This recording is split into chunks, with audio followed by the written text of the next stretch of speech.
Tvoji rodičia nemajú moc v láske tvojho partnera alebo partnerku. V prvom rade je potrebné si uvedomiť, že tvoji rodičia samozrejme pre teba chcú len to najlepšie, hej? A preto sa väčšinou trošičku šprtajú do vecí, do ktorých by moc nemuseli. A za mňa osobne je veľmi podstatné si uvedomiť, že túto situáciu by si sa mal snažiť ako keby dať do poriadku ty. Pretože ty si ten dôležitý pre tvojich rodičov. Čo tým chcem vlastne povedať? Chcem tým povedať to, že ty by si im mal ako keby ukázať to, že si naozaj šťastný alebo šťastná, aby oni tomu naozaj uverili a aby nemuseli ako keby sa v tom ďalej vrtať, by som povedala. A ďalšou vecou je, že pokiaľ by stále sa nepekne chovali k tvojej partnerke alebo partnerovi, tak pokiaľ si naozaj šťastný alebo šťastná a naozaj si tým istý, že toto je to, čo naozaj chceš, tak by si mal uvedomiť jednu naozaj podstatnú vec.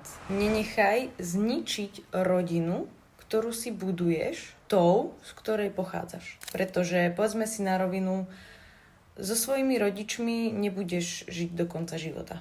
Teda, predpokladám. Ale samozrejme je veľmi za mňa osobne dôležité si udržiavať taký ten dobrý a zdravý vzťah so svojimi rodičmi. Len niekedy je dobré si urobiť po svojom.